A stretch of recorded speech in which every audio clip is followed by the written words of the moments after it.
काव्य नंबर 36। पुण्य के प्रभाव से ही पुंज की स्थापना होती है, ऐसा लिखा है। पुण्य फल अरिहंता, भगवान के पद विहार का समय हो चुका है। आपके जैसा विहार नहीं करते हैं। विहार करते समय क्या स्थिति बनती है, आप पहले इस काव्य को आत्मसात करें, शुद्ध करें। उन्निद्र हेम नव पंकज पुंज कांति। उन्निद्र हेम नव पंकज पुंज कांति। पर्युल्ल सन्नख मयूख शिखा हिरामौ।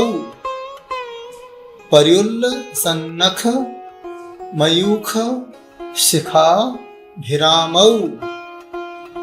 पादौ पदानि तव यत्र, जिनेन्द्र नहीं जिनेन्द्र, धत्तः। पादौ पदानि तव यत्र, जिनेन्द्र धत्तः। पद्मानि तत्र विबुधाः परिकल्पयन्ति। पद्मानि तत्र विबुधाः परिकल्पयन्ति। अब आप इसे पूरे मनोभाव के साथ, श्वासों के साथ आत्मसात कीजिए। उन्निद्र हेम नव पंकज पुंज कांति। पर्युल्ल सन्नख मयूख शिखाभिरामौ। फिर श्वासों के साथ। पादौ पदानि तव यत्र, जिनेन्द्र धत्ताः। फिर एक श्वास के साथ। पद्मानि तत्र विबुधाः परिकल्पयन्ति। अब आप संगीत के साथ आत्मसात कीजिए इस काव्य को। उन्निद्र हेम नव पंकज पुंज कांति। पर्युल्ल सन्नख मयूख शिखाभिरामौ। पादौ पदानि तव यत्र, जिनेन्द्र दत्तः। पद्मानि तत्र विबुधाः परिकल्पयन्ति। शब्दार्थ। उन्निद्र खिले हुए, हेम स्वर्ण, नव नवीन, पंकज कमल, पुंज समूह, कांति सौंदर्य। पर्युल्ल सन सर्व प्रकार शोभायमान। नख नख मयूख किरणें। शिखा अग्रभाग। अभिरामौ सुंदर। पादौ दोनों पैर। पदानि कदम तव आपके। यत्र यहाँ। जिनेन्द्र जिनके इंद्र। धत्ताः रखते हैं। पद्मानि कमल तत्र वहाँ। विबुधाः इंद्रदेव। परिकल्पयन्ति रच देते हैं। भावार्थ। हे जिनेन्द्र, आपके पावन चरण युगल नूतन स्वर्ण कमल के समान कांतिमान हैं।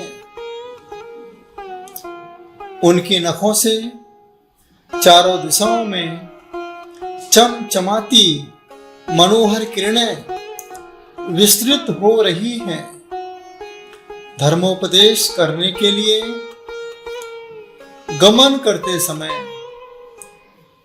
आर्य क्षेत्र में जहां जहां आपके चरण युगल रखे जाते हैं वहां वहां पर भक्ति में रत देवगण आपके चरण कमल के नीचे सुंदर स्वर्णमयी दिव्य कमलों की रचना कर देते हैं।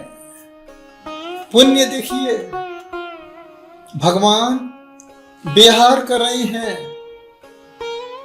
जमीन पर पैर रखना चाहते हैं, लेकिन इंद्र उनके चरणों के नीचे स्वर्ण कमल की रचना करते हैं। एक नहीं, दो नहीं, तीन नहीं, चार चार दिशाओं में 225 कमल की स्थापना हो जाती है। फिर भी जिनेंद्र भगवान उन कमल के ऊपर पैर नहीं रखते, उससे भी वो 4 अंगुल ऊपर चला करते हैं। जैसे हम चलते हैं ऐसे नहीं चलते, समपाद पादव पदानी, दोनों संपाद में विहार किया करते हैं। पुण्य का प्रभाव है, पुण्य फल अरिहंता। जब जब पुण्य प्रभावशाली होता है तब तब स्वर्ग की शक्तियां सदा तुम्हारा साथ दिया करती हैं। हमने पूर्व में अपने वृक्षों के सुख को छोड़ा तो अशोक वृक्ष मिला, सिंहासन छोड़ा तो हमें धर्म का सिंहासन प्राप्त हुआ। हमने जीवन में बाहरी हवाओं को छोड़ा, हमें 64 जबर का सुख प्राप्त हुआ। हमने संसार के शब्दों को सुनने का त्याग कर दिया, हमारी वाणी दिव्य वाणी हो गई। हमने जीवन में संसार की बाजों में आनंद नहीं मनाया, स्वर्ग के देवता अपने आप नगाड़े बजाने लगे, पुष्प की वृष्टि, जीवन सुगंधित हो गया। तो जब जब हम त्याग करते हैं तब तब स्वर्ग के देवता आपकी सेवा में तत्पर हो जाया करते हैं। आप सभी को पता है, जब तीर्थंकर का तप कल्याणक का समय आता है, उस समय स्वर्ग के सारे देव आकर के पालकी उठाने लगते हैं। उधर ब्रह्म स्वर्ग के देव आकर के पालकी उठाने लगते हैं। पुण्य का प्रभाव इस काव्य के माध्यम से बताया जा रहा है। ऐसा कहते हैं, पूत के लक्षण पालने में दिखाई देते हैं। जिनेंद्र भगवान का विहार तो चल रहा है, उस विहार में स्वर्ण कमल की रचना हो जाती है, लेकिन भगवान के नख में इतना तेज है, उस तेज के प्रभाव से कमल की शोभा और बढ़ जाती है। ऐसा पद्मनंदी आचार्य पद्मनंदी पंचमी शतिका के अंदर कहते हैं कि जिन घरों में संतों के चरण पड़ जाते हैं वह घर उसी दिन से स्वर्ग के समान हो जाता है। इतना प्रभाव जैन संतों का पंचम काल में देखा जाता है। चतुर्थ काल में तीर्थंकर का कितना प्रभाव होगा, कितनी महिमा प्रभु की होगी, जिसका बखान हम कर नहीं सकते हैं, लेकिन भावना भा सकते हैं। तीर्थंकर प्रकृति का बंध केवली या तीर्थंकर के पाद मूल में ही होता है, चरणों में ही मूल तत्व समाहित है। कहते हैं कि जिनके घरों के सामने संतों का पाद प्रक्षालन हो जाता है, इस पाद प्रक्षालन के प्रभाव से उस परिवार के पापों का प्रक्षालन हो जाता है। सारी ऊर्जा, सारा पावर पैरों में ही है, चरणों में ही ताकत है। इसलिए स्वर्ग के सारे इंद्र आकर के प्रभु के चरणों के नीचे कमल की रचना कर देते हैं। हे प्रभु, आप कमल के ऊपर पैर रखो न रखो, लेकिन आपके पैर, आपके चरण मेरे हृदय में समाहित हो जाएं। जब तक मुझे संयम की प्राप्ति न हो जाए तब तक के लिए प्रभु आपके चरण मम हृदय, मेरे हृदय में विराजमान रहे। यदि ये चरण मेरे हृदय में विराजमान रहे तो मैं अपने जीवन में संयम को धारण कर सकता हूँ। आपके चरणों से ही मेरे जीवन की शोभा है। यह भाव इंद्रों के माध्यम से इस काव्य में संजोए गए हैं। आचार्य मानतुंग स्वामी इस काव्य के माध्यम से कहना चाहते हैं, जो अपने जीवन में प्रभु के संतों के चरणों को पकड़ लेता है, उनका आचरण प्रभु और संतों के समान हो जाता है। आप सभी संसारी जीव हैं, लक्ष्मी सभी को चाहिए, पैसा किसको प्यारा नहीं है। संसारी जीव को पैसे से बहुत लगाव है। इसके लिए 36 नंबर काव्य को आप 36 बार प्रातः काल पीले आसन पर बैठ करके इस रिद्धि जाप के साथ ओम ह्रीं अर्हं नमो विप्पो सही पत्ताणं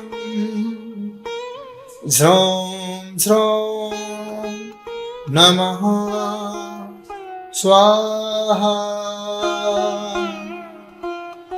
मंत्र जाप ओम ह्रीं श्रीं कलिकुंड दंड स्वामिन् आगच्छ आगच्छ आत्म मंत्रान् आकर्षय आकर्षय आत्म मंत्रान् रक्ष रक्ष परमंत्रान् छिंद छिंद मम समीहितं कुरु कुरु स्वाहा।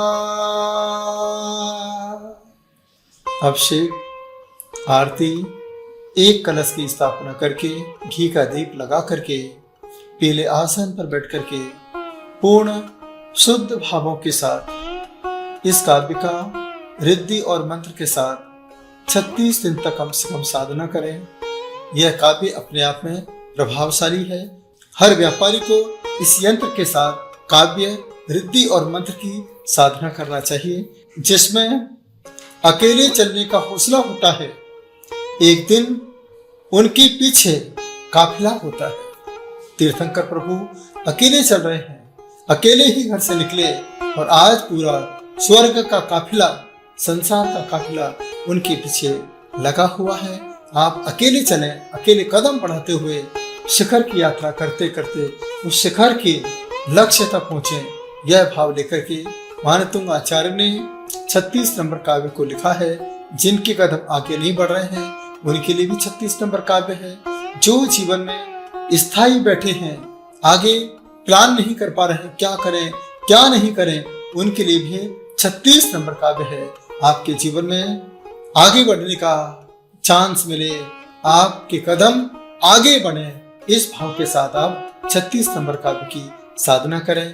प्रभु से यही प्रार्थना करें, आपको ध्यान में लीन होकर के देखिए।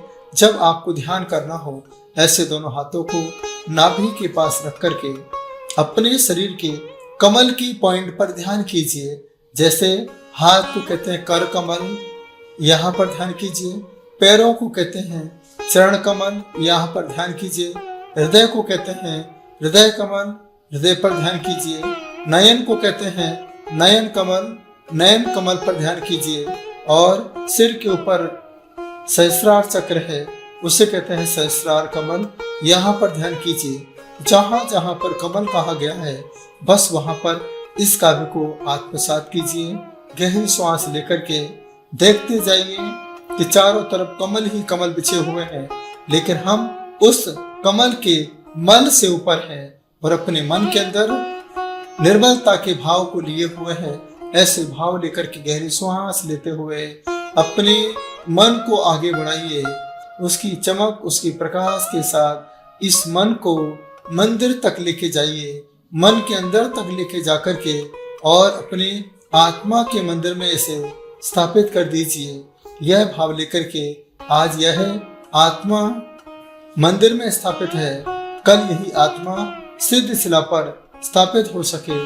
और अपने भावों को इतना निर्मल कीजिए कि यह कदम प्रभु के भक्ति में सदा सदा बढ़ते चले जाएं और अपने अंदर निर्मलता के भाव पैदा हो जाएं। स्माइल के साथ मुस्कुराते हुए इस काव्य की आप आत्म साधना करें। बहुत प्रभावशाली काव्य है। यह काव्य आपके जीवन को सुखकारी बनाए, आपकी इच्छाओं की पूर्ति करने वाला हो और आपके कदम को परमात्मा के कदम की ओर ले जाने वाला हो। यही भावना के साथ यह 36 नंबर काव्य आपके बीच में रखा। प्रेम से सुना, अनुग्रहित हो।